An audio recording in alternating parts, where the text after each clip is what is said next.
안녕하세요. 이드치 연구소 제1회 방송을 시청해주셔서 고맙습니다.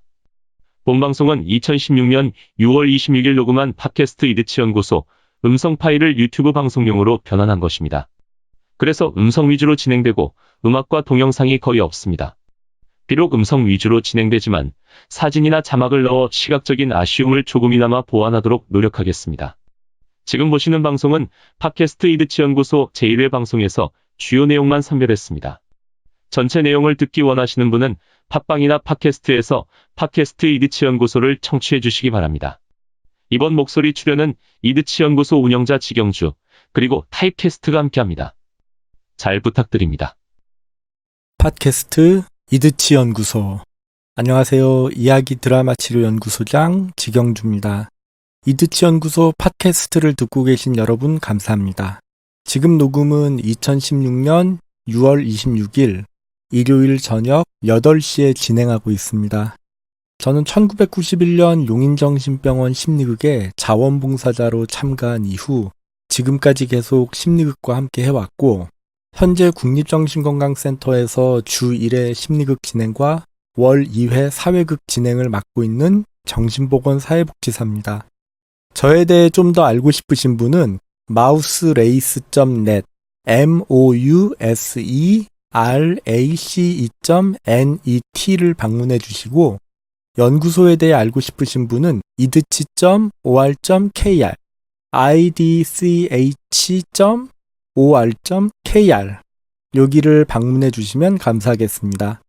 저는 팟캐스트를 통해서 연극적인 방법과 이드치 연구소 활동에 관심 있는 분들께 이드치 연구소의 콘텐츠를 공유하고 싶습니다. 그리고 이 방송은 공개되는 순간 과거의 기록으로 남습니다. 그렇기 때문에 이 방송은 저를 포함한 미래의 누군가에게 보내는 이드치 연구소의 기록이기도 합니다. 이번에는 연극치료 워크북 10주년 이벤트와 연극치료 워크북 탄생에 대해 소개하겠습니다. 지경주가 만든 연극치료 워크북 출판 10주년을 기념하는 뜻에서 워크북 원고를 PDF 파일로 공개했습니다. 다운로드를 원하시는 분은 mouserace.net mouserace.net에 방문하셔서 상단 메뉴 오른쪽에 있는 기법 공유를 클릭하시면 됩니다. 이제는 연극치료 워크북 탄생과 관련된 이야기를 나누고 싶습니다. 2000년 1월 삼성 서울병원 납병원에서 연극치료를 진행해 볼 수 있겠느냐는 제의를 받았을 때가 생각납니다.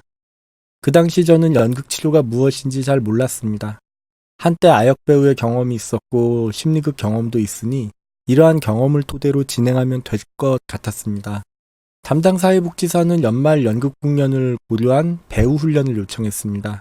그런데 진행하다 보니 직원의 욕구가 반영된 요청이었음을 알게 되었고, 연극치료 대상자인 납병원 회원들은 심리극에 대한 욕구가 좀 더 강하다는 것을 알았습니다. 사람들의 다양한 의견과 요청을 최대한 반영하려다 보니 저는 매주 수요일 오후 1시간 동안 진행되는 연극치료를 위해서 일주일 내내 투자했던 것 같습니다. 연극치료 진행을 위해 고민하고 다양하게 시도해보고 또 시행착오를 겪으면서 저의 동료이자 스승이신 김기양 선생님의 조언도 참고했고, 제가 갖고 있는 경험과 지식도 접목해보면서 서서히 안정적인 진행이 가능하게 된 것 같습니다. 지경주식 연극치료를 짧게 정의한다면 정신보건사회복지사가 진행하는 연극적인 방법을 통한 의도적인 개입입니다. 좀 더 풀어 쓴다면 심리극과 치료 레크레이션 진행 경험이 있는 정신보건사회복지사가 진행하는 배우의 연기에 초점을 둔 연극 연습을 통해서 대상자의 건전한 성장과 발전을 증진시키기 위한 의도적인 개입이라고 할 수 있습니다. 지경주식 연극치료의 주 목적은 연극적인 방법을 통해 사회 속에서 적절하게 자신을 유지하는 것입니다. 그래서 연극적인 방법을 안전하게 활용해 인생의 주인공인 내 자신의 긍정적인 잠재력을 개발해보고 누군가와 적절하게 지낼 수 있도록 내가 먼저 자발적으로 어울려보는 연습도 해보고, 효과적인 의사표현을 통해 때로는 내가 주도적인 역할을 수행하는 연습도 시도해볼 수 있도록 진행했습니다. 몇 년간 여러 기법들을 고안하고 적용하면서 연극치료에 대한 자신감은 커졌지만 고민도 많았습니다. 대표적인 고민은 두 가지였습니다. 첫 번째, 내가 하고 있는 것이 과연 연극치료라고 말할 수 있는가?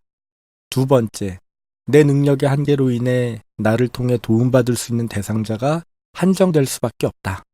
제가 연극치료를 진행할 당시 연극치료와 관련된 자료가 많지 않았고 전문적인 트레이닝이나 슈퍼비전 없이 연극치료를 진행했기에 늘어나는 경험과 자신감만큼이나 고민 또한 무게를 더해갔습니다. 그러던 중 기법 공유로 인한 부작용을 겪으면서 고민은 혼란으로 바뀌었습니다. 연극치료 프로그램을 진행하게 된 이후 저는 실무에서 연극치료를 진행하는 정신보건 수련 사회복지사나 사회복지학과 학생에게 도움이나 조언을 요청받곤 했습니다. 그럴 때마다 저는 제가 활용해온 연극치료 기법을 공유해 왔는데 그 과정에서 제가 공유한 기법 일부가 어느 병원 직원들에 의해 선별되어 이해할 수 없는 해설과 함께 워크북으로 출판되었음을 뒤늦게 알게 되었습니다. 저자들에게 어떻게 된 일인지 설명을 요청했다가 면박을 당했던 기억이 납니다. 제가 들었던 가장 인상적인 말은 지경주가 연극치료 시간에 활용했던 기법들은 그다지 독창적이지도 않고 누구나 할 수 있는 일반적인 것이라는 발언이었습니다. 그래서 저는 지경주가 활용해온 연극치료 기법들은 지경주가 설명하는 것이 가장 적절하다고 생각했습니다. 저의 사연을 들으신 당시 저의 정신보건 슈퍼바이저시고 지금은 용인 송담대학교 사회복지학과 교수로 계신 오영림 교수님께서 출판사를 소개시켜 주셨습니다. 그리고 함께 심리극 활동을 해왔고 멀리 영국 런던에서 공인 연극 치료사로 활동하고 계셨던 한명희 선생님과 때마침 연락이 되어서 제 원고를 감수해 주기로 하셨습니다. 그래서 저는 곧바로 연극치료 워크북 제작에 들어갈 수 있었습니다. 워크북 출판 덕분에 저는 연극적인 방법에 보다 더 특화된 일을 하게 되면서 이 일은 저의 천직이 되었습니다. 그리고 연극적인 방법을 통한 수많은 만남을 통해 지경주식 연극치료의 슈퍼바이저는 제가 만나는 수많은 대상자들이라는 생각이 들었습니다. 그러면서 연극치료에 대한 고민과 혼란은 어느 정도 정리된 것 같습니다. 저의 어린 시절 꿈은 변신 로봇과 녹음기였습니다. 정의를 위해 싸우는 변신 로봇 애니메이션 덕분에 저는 변신 로봇의 꿈을 갖고 있었고 녹음기의 꿈은 제가 흉내내는 것을 좋아했기 때문이었습니다. 연극적인 방법을 적극적으로 활용한 덕분에 저는 성인이 되면서 잊고 있었던 소중한 두 가지 꿈을 이번 기회에 이룰 수 있게 되었습니다. 이 방송을 듣고 계신 분 중에서 현재 연극적인 방법을 실무에 오랫동안 활용해 오신 분이 계신다면 그동안 진행한 경험을 잘 살고 정리하셔서 자신의 이름으로 출판된 책을 통해 그동안의 경험과 노력을 공식적으로 인정받고 공유할 수 있는 기회가 주어져야 한다고 생각합니다. 제 홈페이지 mouserace.net mouserace.net에서 연극치료 워크북 PDF 파일을 다운로드 받으실 때 워크북 쉽게 만드는 방법이란 소설도 함께 다운로드 가능하오니 시간 되실 때 함께 읽어주시면 감사하겠습니다.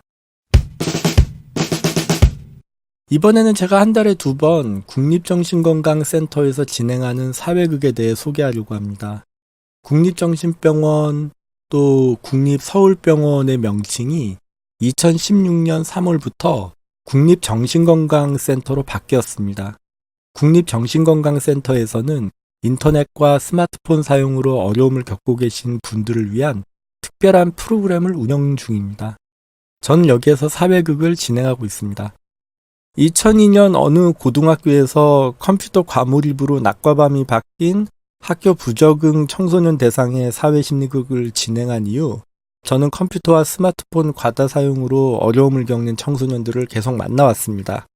몇 년 전에는 인터넷 중독 대응 센터의 의뢰를 받아 집단 상담을 겸한 연극적인 방법을 진행하기도 했습니다.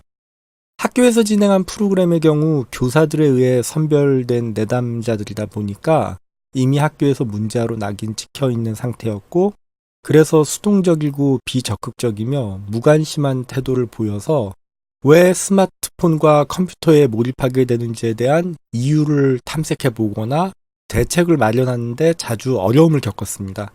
인터넷 중독 대응 센터에서는 좀 더 적극적인 프로그램 진행이 가능했습니다.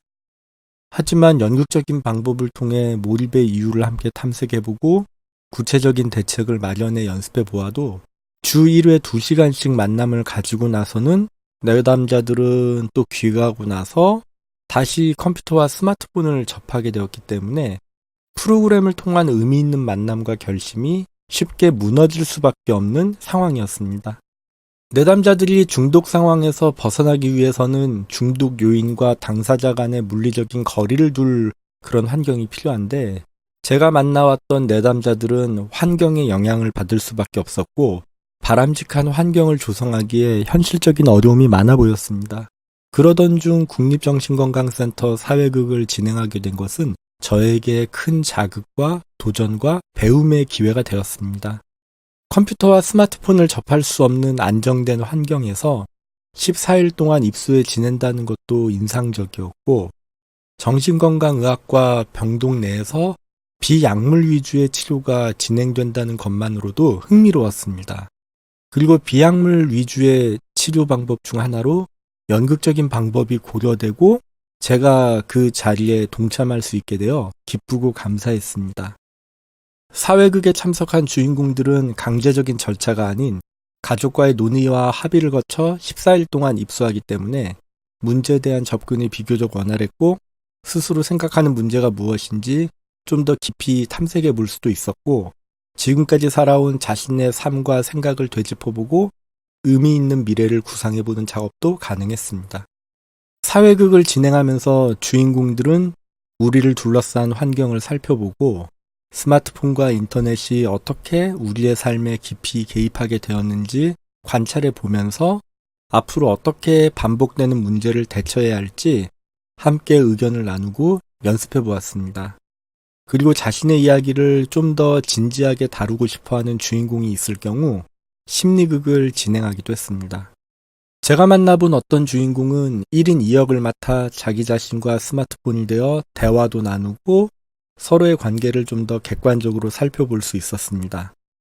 어떤 주인공은 자신과 스마트폰을 연결하는 눈, 손, 팔들의 역할을 맡아 어떤 애로사항이 있는지 살펴보기도 했습니다.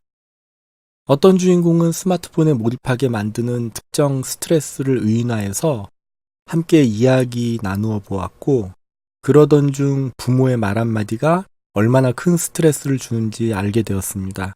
그래서 부모에게 평소 표현하지 못했던 자신의 생각과 의견을 말해보는 시간을 갖기도 했습니다. 어떤 주인공은 자신이 스트레스 상황에 처했을 때 신체적으로나 마음속으로 위축되지 않고 당당하게 자신을 유지할 수 있는 행동화 작업을 연습해 보기도 했습니다. 어떤 주인공은 빈의자와 특정 대상을 향해 안전하게 자신의 생각과 느낌을 표현해 보면서 한편으로는 역할 바꾸기를 통해 누군가의 역할을 맡아 역할 확대를 시도해 보기도 했습니다. 어떤 주인공은 자신에게 극심한 스트레스를 준 누군가의 심정을 이해해 보면서 내적 성장의 기회를 가질 수도 있었습니다. 어떤 주인공은 배우와 관객의 역할을 계속 맡아가면서 목격하는 사람과 목격되는 사람의 입장이 되어 보면서 자신을 보다 객관적으로 바라보는 연습을 해보기도 했습니다. 어떤 주인공은 중독에서 벗어나고 싶은 자기 자신의 모습, 또 중독에서 벗어나고 싶어하는 자신을 바라보는 주위 사람들의 모습, 또 중독에서 벗어나고 싶어하는 주인공과 주위 사람을 바라보는 관객의 모습과 같이 다인칭 시점에서 자신이 처한 문제를 바라보는 경험도 해볼 수 있었습니다. 어떤 주인공은 일상에서 제대로 표현할 수 없었던 부정적인 생각과 감정을 안전한 장소에서 시도해보면서 카타르시스를 경험해보기도 했습니다. 저는 국립정신건강센터 사회극 덕분에 보다 안전하고 신속하게 인터넷과 스마트폰에 몰두하는 주인공의 내면을 탐색했고 또 주인공이 처한 환경을 살펴보고 연극적인 방법을 통한 공유와 공감의 기회를 계속 갖고 있습니다. 이상 이드치 연구소장이 진행하는 국립정신건강센터 사회극에 대한 소개였습니다.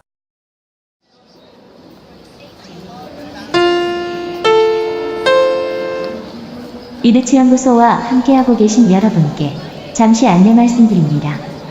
이드치 연구소는 소외된 이웃, 이야기와 드라마가 필요한 이웃을 찾아갑니다. 그리고 안전한 드라마 치료 보급과 활성화를 위해 다양한 방법을 연구하고 실천합니다. 이드치 연구소와 함께하고 계신 여러분께 후원을 요청합니다. 후원 방법은 총 3가지. 이드치 연구소 보기, 이드치 연구소 듣기, 이드치 연구소 읽기입니다. 유튜브, 팟빵, 팟캐스트, 인터넷 서점에서 이드치 연구소를 검색해주세요. 다시 한번 말씀드립니다. 후원 방법은 총 3가지. 이드치 연구소 보기, 이드치 연구소 듣기, 이드치 연구소 읽기입니다. 유튜브, 팟빵, 팟캐스트, 인터넷 서점에서 이드치 연구소를 검색해주세요. 그리고 유튜브, 팟빵, 팟캐스트를 방문하신 분께 좋아요 클릭과 구독 클릭을 요청합니다. 감사합니다.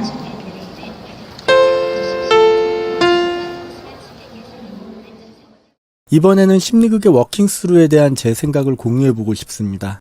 2001년 어느 날 모 학교에서 개최한 심리극 관련 워크숍에 참가했던 기억이 떠오릅니다. 저는 1991년부터 심리극 보조자로서 실전 위주의 심리극 경험을 갖고 있었지만 이론적인 공부는 할 수 있는 기회가 그다지 많지 않았습니다. 그리고 책을 봐도 그다지 이해폭이 넓지도 깊지도 않았습니다. 어쩌다 이론서에서 언급된 특정 단어에 대해 경험적으로 이해하는 경우는 종종 있었습니다. 저는 정신건강의학과 전문의 김정일 선생님의 보조자로 함께 활동했었기 때문에 워크숍에서 저를 알아보는 어떤 사람들은 저를 김정일 선생님의 추종자 정도로 알고 있었습니다. 심리극 관련 워크숍 첫날, 저는 한 무리의 사람들에게 둘러싸였고 한 사람에게서 뜬금없이 자신에게서 어떤 텔레가 느껴지냐는 질문을 받았습니다. 저는 어떤 의도로 질문하는지 이해할 수 없어서 잘 모르겠다고 답했습니다. 그러자 그분들은 어떻게 텔레도 모르면서 심리극에 참석하냐며 비판하는 모습을 보여주었습니다. 저는 질문자에게 제가 알고 있는 텔레의 스펠링과 같은지 궁금하고 여러분이 알고 계신 텔레의 의미를 알고 싶다고 여쭤봤습니다. 그러자 그들은 웃음 띤 얼굴로 저와의 대화를 중단하고 자기들끼리 이야기 나누면서 자리를 옮겼습니다. 저는 그때 참 인상적인 경험을 했었습니다. 2박 3일 워크숍이 끝난 뒤 저는 텔레에 대해 조사했습니다. 텔레는 심리극의 아버지라고 불리우는 모레노가 두 사람 사이에 흐르고 있는 감정을 설명하기 위한 단어라는 것을 알았습니다. 저는 이미 심리극을 통해 무대 위에서 자주 사람들과 교감을 해왔기 때문에 텔레의 개념을 이해하는 데 별 어려움이 없었습니다. 그리고 접두어로서 텔레의 의미를 생각해봐도 쉽게 이해할 수 있다라는 생각이 들었습니다. 그 경험 이후 저는 심리극의 텔레를 언급하게 될 경우 텔레의 의미를 잘 모르는 사람이 있으면 먼저 접두어 텔레의 의미를 설명해 주었고 때로는 사례를 통해 텔레의 의미를 설명해 주기도 했습니다. 저는 옛날 모 초코파이 광고의 노래가 생각납니다. 말하지 않아도 알아 그저 바라보면 이런 노래를 부르면서 텔레의 의미를 설명하기도 합니다. 저는 누군가 특정 지식에 대해 잘 모르면 아는 사람이 잘 설명해주면 된다고 생각합니다. 저는 텔레를 모른 채 심리극을 경험해왔기 때문에 심리극을 경험하면서 텔레의 의미를 잘 모르는 사람이 있으면 성심성의껏 설명해주고 싶습니다. 올해 1월 이드치 연구소 모임에 참석하셨던 어떤 분에게서 워킹스루에 대한 경험을 말씀해 주신 게 생각납니다. 어느 병원에서 심리극 보조자로 활동했던 경험을 소개했더니 심리극 전문가라는 어떤 분께서 워킹스루에 대해서 설명해 보라고 질문을 했다고 합니다. 그래서 워킹스루가 무엇인지 잘 모르겠다고 답을 했더니 워킹스루에 대한 설명도 안 해주고 대화를 마무리 지었다라는 말을 들었습니다. 워킹스루는 심리극이 진행되는 동안 주인공이 연극적인 방법을 통해 자신의 문제를 다루면서 통합을 경험하게 되는 과정을 일컫는 단어입니다. 혹시라도 제가 워킹스루에 대해 설명해야 한다면 저는 제일 먼저 워킹스루의 영어 스펠링은 WORKING THROUGH라고 알려주고 분석이나 상담 쪽 일을 하시거나 배우는 분이라면 프로이드 관련 이론 중에 하나인 전이와 훈수의 개념에 대해서 설명해 드리면서 그렇게 심리극에서 말하는 워킹스루를 설명할 수도 있을 것 같습니다. 전이란 내담자가 상담 과정에 대해 가지고 있는 일종의 왜곡으로서 과거의 중요한 인물에게 느꼈던 감정을 현재 상담자에게 옮기는 것을 의미합니다. 상담자는 내담자가 과거의 영향으로부터 벗어날 수 있도록 훈습을 통해 전이 감정을 해소할 수 있게 도와줄 수 있습니다. 훈습은 통찰 후 자신의 심리적 갈등을 깨달아 실생활에서 자신의 사고와 행동을 수정하고 적응 방법을 실행해 나가는 과정입니다. 전이가 영어로 트랜스퍼라면 훈습은 영어로 워킹 스루입니다. 저는 평소 심리극을 진행하거나 심리극에 대해 강의하고 설명할 때 워킹 스루라는 단어를 사용하지 않습니다. 그리고 심리극 경험이 있는 사람과 대화 나누면서 워킹 스루에 대해 설명해 보라고 말할 필요성을 느끼지 않습니다. 만약 기회가 된다면 워킹 스루를 혼자만 알고 계신 그 전문가를 만나서 워킹 스루의 이스트레인지먼트 이펙트를 적용할 수 있을지 여쭤보고 싶다는 생각이 들었습니다. 방금 언급했던 이스트레인지먼트 이펙트는 다음 기회에 소개하겠습니다. 이상 워킹 스루에 대한 이드치 연구소장의 생각이었습니다. 이번에는 무능력자라는 심리적 게임을 소개합니다. 먼저 심리적 게임은 교류 분석 이론의 게임에서 아이디어를 얻었습니다. 그리고 제가 2002년부터 시행해온 이심전심이라는 역할극 프로그램을 토대로 대본화하는 작업을 시작해 왔습니다. 심리적 게임은 누군가 자신과 타인을 승자 혹은 패자로 만들기 위해서 반복되는 불필요한 역할극과 또 긴장 상태를 조성하는 특징이 있습니다. 무능력자 게임은 누군가를 무능력자로 만들므로써 자신은 상대적인 승자가 됩니다. 다음 역할극을 통해 구체적인 상황을 알아보겠습니다. 최 대리님, 할 얘기가 있는데요.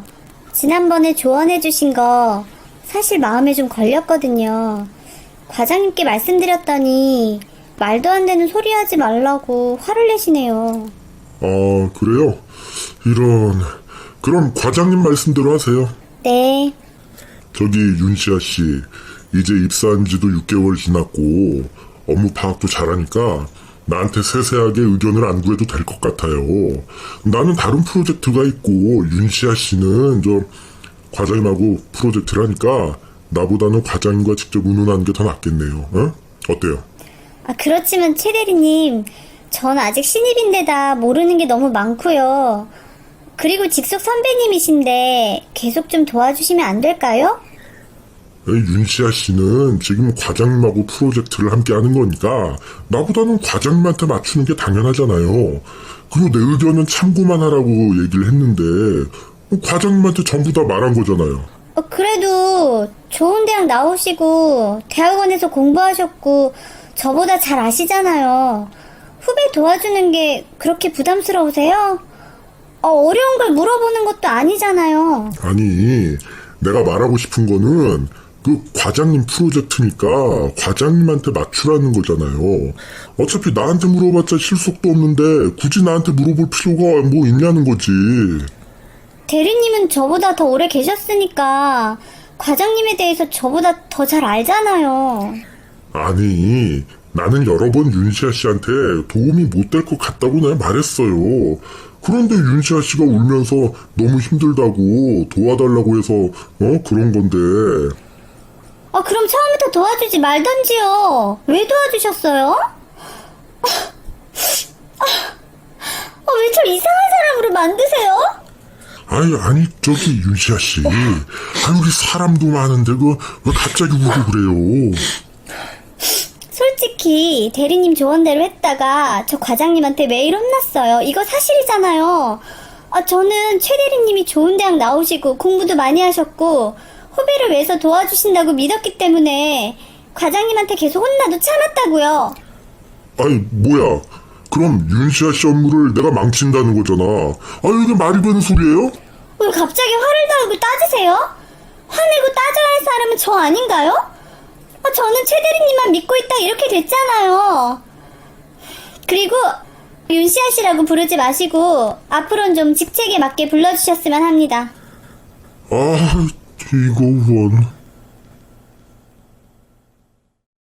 이 상황에서 무능력자 게임에 말려들지 않으려면 어떻게 하는 게 좋을까요? 저는 처음부터 부탁을 거절하는 방법이 제일 먼저 떠오릅니다. 그리고 만약 내가 조언을 해주는 상황이 되었다면 어떠한 요청을 받아서 어떻게 조언해 주었는지 확인해 줄 수 있는 증거를 남겨두거나 증인을 확보해 두면 좋을 것 같습니다. 그리고 이미 게임에 말려들었다고 판단될 경우 상대방이 의도적으로 나를 당황스럽게 하거나 화나게 하더라도 부정적이고 감정적인 표현을 최대한 자제하는 것이 필요해 보입니다. 저는 또 시간 날 때 찾아뵙도록 하겠습니다. 청취해 주셔서 감사합니다.